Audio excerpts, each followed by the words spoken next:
Welcome. This is According to Callus. This is going to be a Forgiveness Friday. Let me get these off so I can see more clearly. Things I'll be asking forgiveness for. First of all, I didn't get this out on Friday, so please forgive me for that. Bad advice, not listening, and prior mistakes made. Things I will not be asking forgiveness for.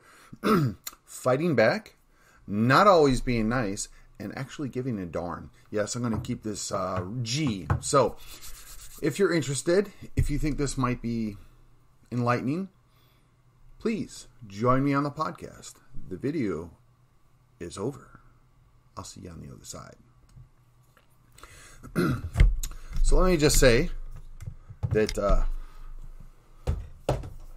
Friday ended up being a little busier than I imagined. Friday ended up being a little more eventful in a couple different ways than I had planned for. Fridays tend to do that, right? Everybody wants to do something before the weekend, myself included.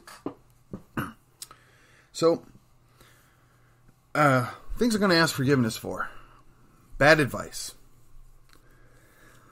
Sometimes I've given bad advice. Sometimes I've listened to bad advice and then passed that along. I have a friend who shall remain nameless who gave great advice.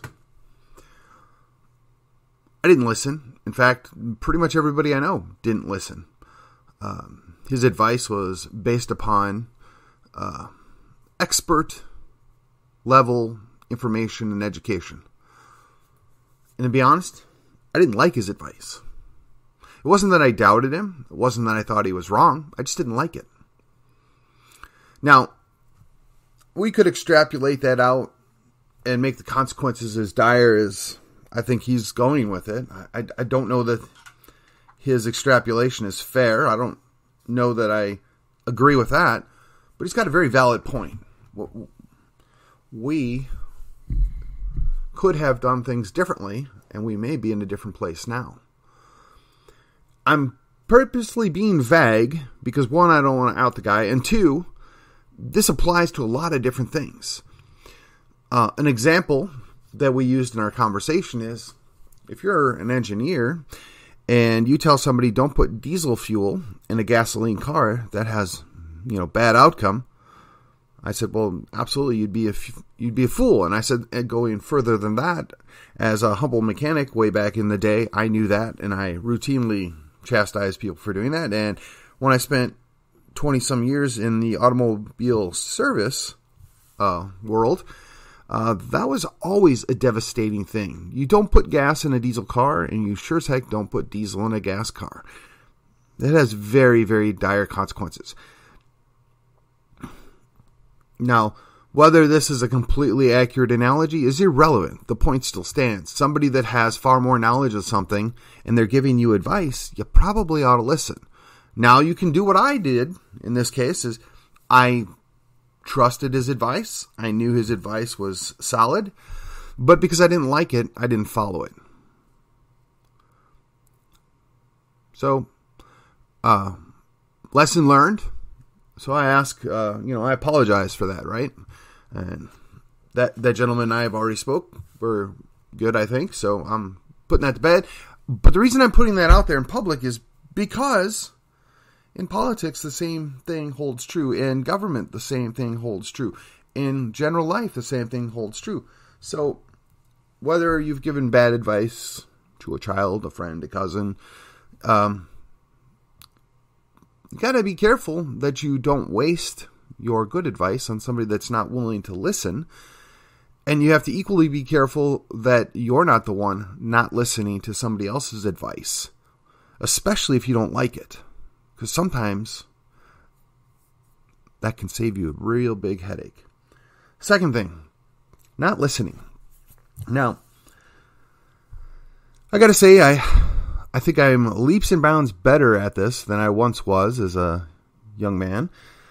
Whether it's listening to my wife, listening to my children, listening to coworkers, listening to the boss, listening to, your customers. there are times that I don't do that well. And one of those times is directly applicable to the first bit that I was talking about. I didn't listen to the advice, and I rejected it because I didn't like it. But also not listening is when your enemy, and I'm going to put the quotes up, right? When your opponent telegraphs what they're going to do, you need to listen. Now, whether you want to go to Sun Tzu or Clausewitz or even the guy that wrote Rules for Radicals, you got to know your enemy. That means you need to pay attention to your enemy. Your opponent has certain tells. You need to learn them. As a liberty lover, as somebody that wants to defend freedom, I do pay attention.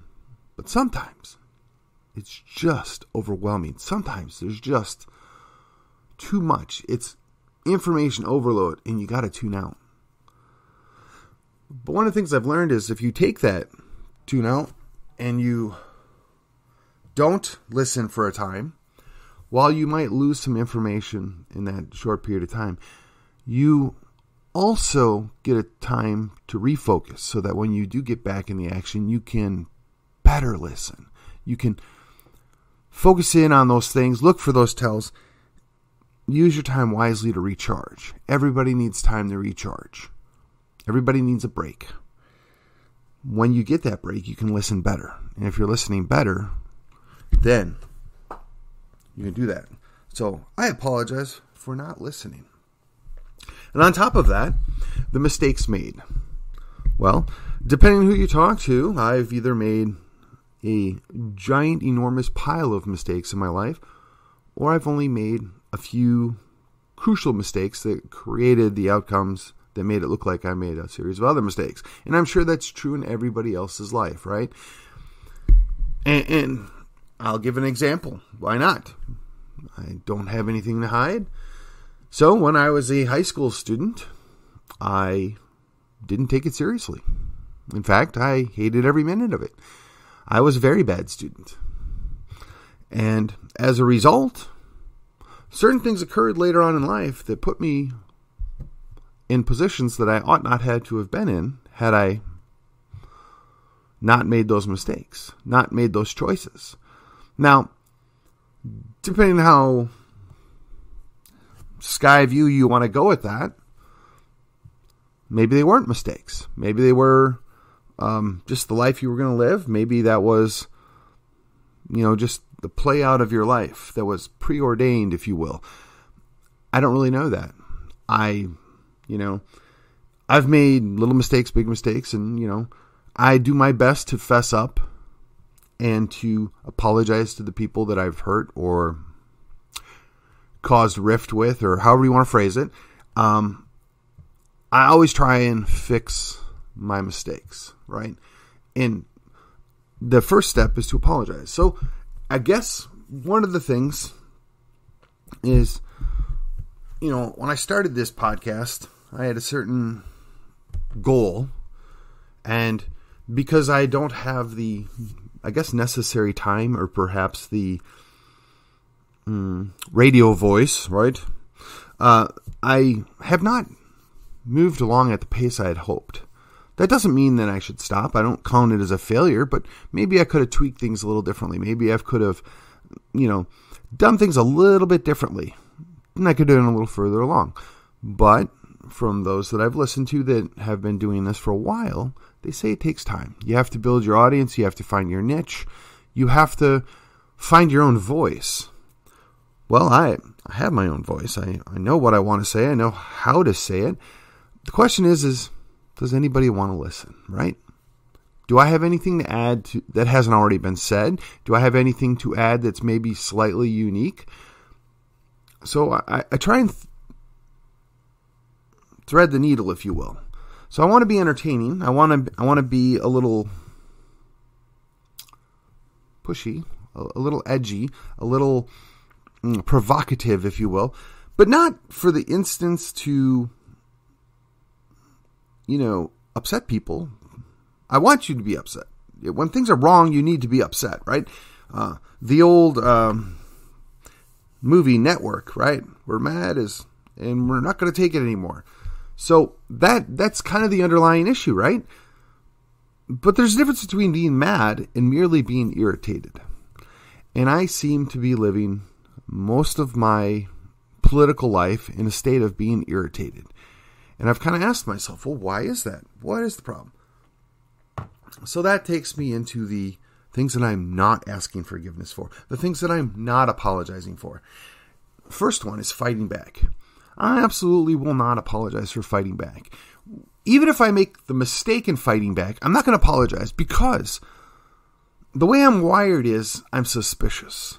The way I'm wired is I look at everything through the lenses of how is this bad? Not how is it bad for me, but how is this bad for all of us? Is this going to destroy liberty? Is this going to reduce freedom? Is this going to have an additional cost?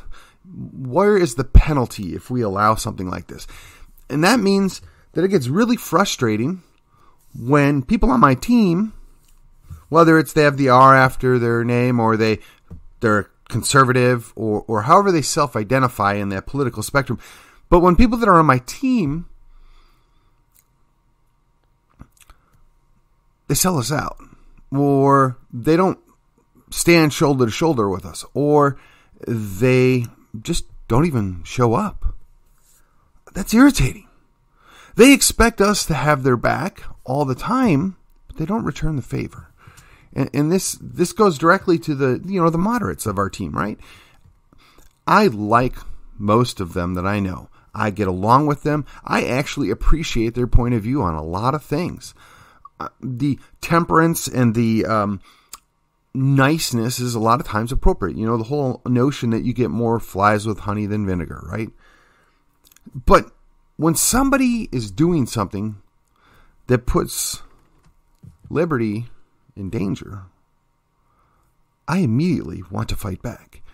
Now, the issue is how to fight back. What's the best and most appropriate way to fight back? What is the most effective way to fight back? And that I think I've learned, and I'll use the term matured in this realm, I've gotten better at. Now, I don't want to ever be known as a gossiper or somebody that, is stab somebody in the back or anything like that, because that's not me. That's not the way I roll. And I generally have a rule that I won't say something about somebody behind their back that I wouldn't say to their face. Now, sometimes you have to be very diplomatic and say, well, maybe this isn't the best situation or whatever. But you don't have to be a jerk about it, right? And that directly goes into the next thing I'm not asking forgiveness for. And that's not always being nice. Sometimes you have to be the jerk. Sometimes you have to be a little aggressive. Sometimes you have to show that you have a spine and, metaphorically speaking, the weapons that you're going to use if you come after me. Metaphorically speaking. You can't always be nice. The honey doesn't always work. Sometimes you do need vinegar. Sometimes you need something stronger. Chlorine bleach, for instance.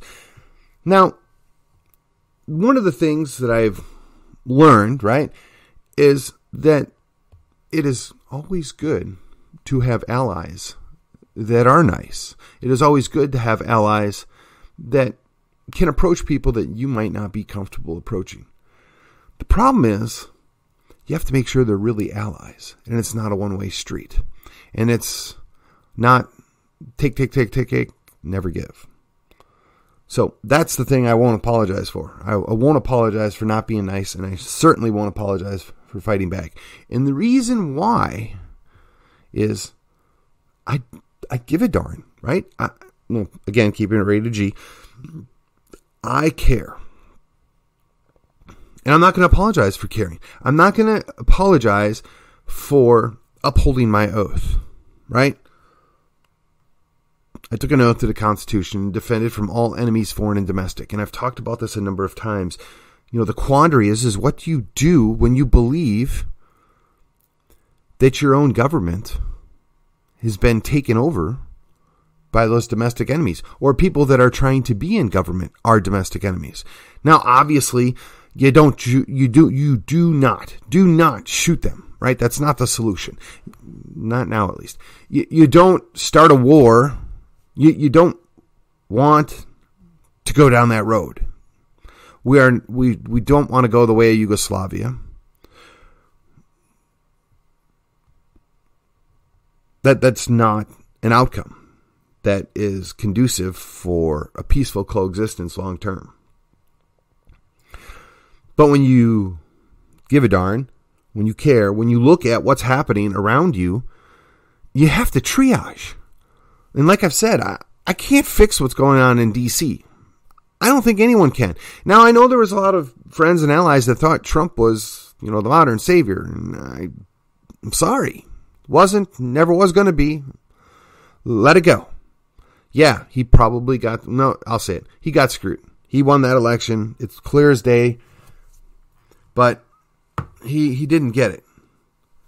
The games that they played, they took it from him. You don't have to like it. In fact, it's probably best that you don't. But we have to accept the fact that we are where we are. We are where we are, and we have to do something about it. We're not going to save the country by voting harder. We're not going to save the country by fighting a battle on every corner all day, every day. We have to be strategic, and we have to take the wins where we can get them. Maybe that starts at the school board. Maybe that starts in the city council. Maybe that starts with the state reps or the county commissioners. It's different wherever you live. Wherever you may choose to be at this period of time, stake your ground. Hold your ground. So, here in a little over a couple weeks, we're going to issue a report on what the outcome was of the legislative session. We're going to do our darndest to be objective and fair and grade our state reps and our state senators. Now, if somebody in your county or in your Senate district or in your general area is not doing that for you, there are other ways to get it done. There are other means to get it done. Now, your state rep or your state senator, they will probably argue tooth and nail and say that group isn't fair or that group is not weighting things properly. I can't answer that. But what I can tell you is this is our time. We need to put up or shut up. It's real easy to sit at home and complain. It's real easy to get on your keyboard and call people out for not doing what you would do. But if you're not out doing what you say you're going to do, isn't that fraudulent? If you're not willing to put some skin in the game, if you're not willing to put your name on a ballot, if you're not willing to campaign for somebody else who did, again, put up or shut up. Now, again, I have friends that, are all over the spectrum of the Republican Party. And I kind of look at the Republican Party as, and this is, again, probably not the best analogy, but it's kind of fun, right? It's like Levi's. There are many kinds of Levi's. They make jeans and cords. And actually, they have Dockers, too. But just straight up Levi's jeans. You have the 501, right? The original. Those are, quite frankly, most of the 501s are older moderates. The ones that just want to keep the crazies from taking over and, fight the retreating battle, if you will. They're on our team.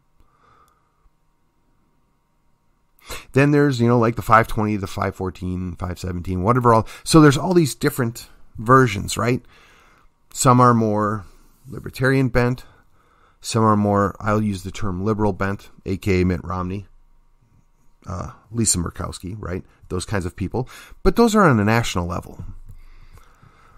But when you look out your back door and you see the guy that's your precinct chair, or the lady that's your precinct chair, or the person that's representing you at the state office or the county office or the city council.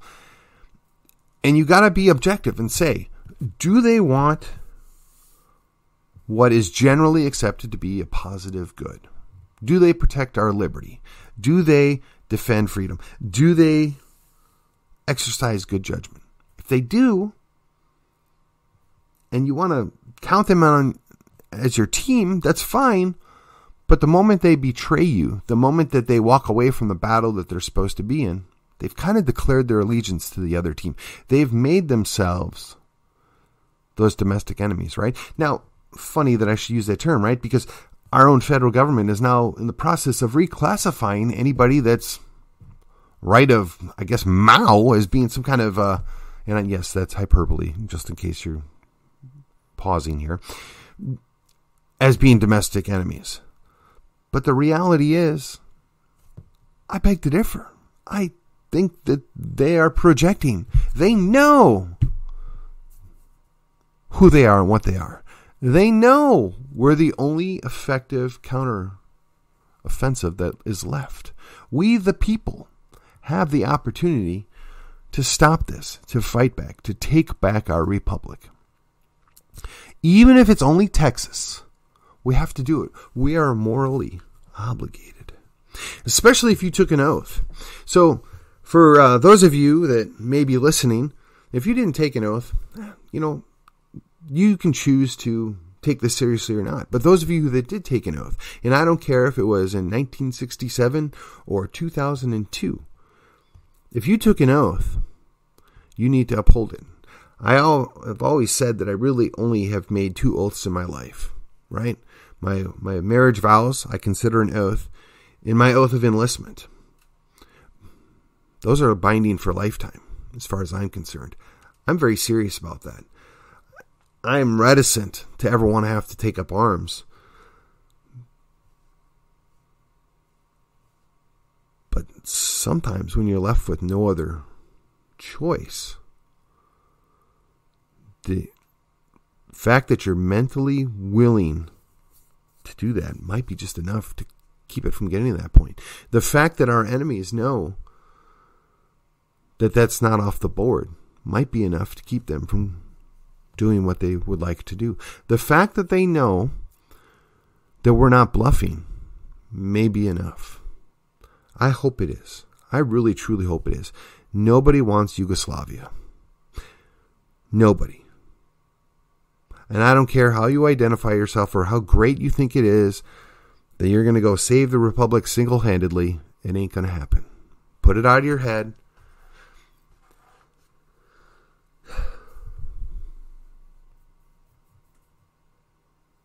It's going to be a terrible time if it ever comes to that.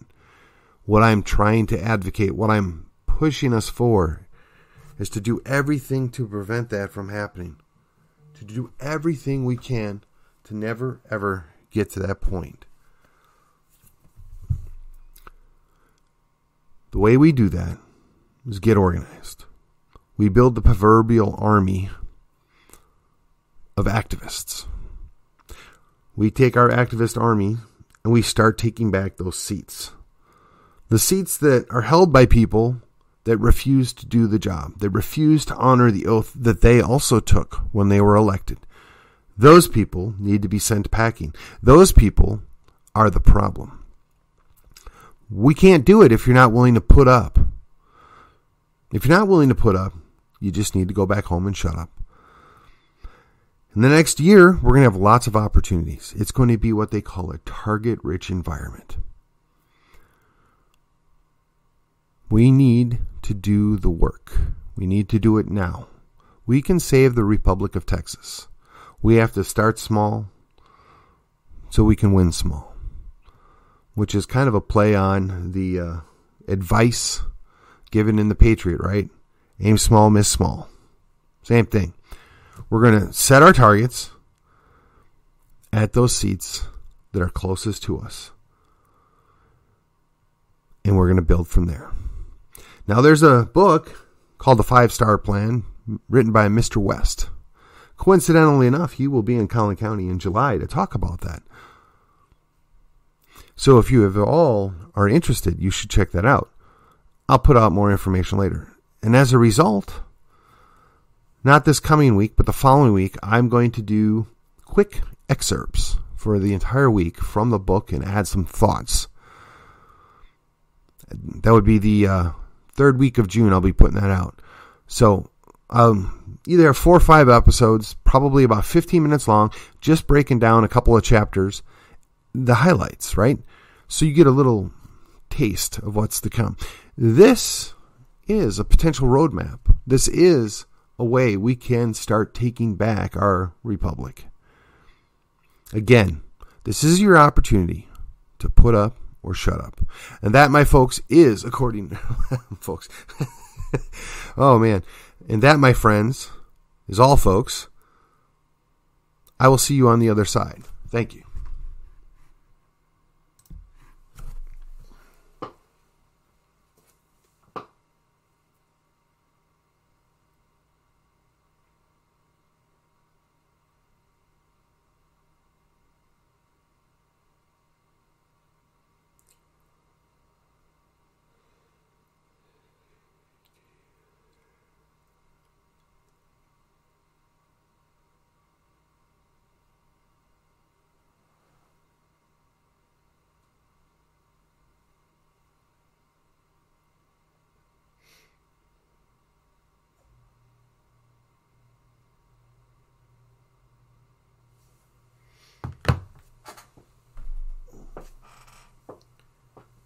Well, too bad, so sad.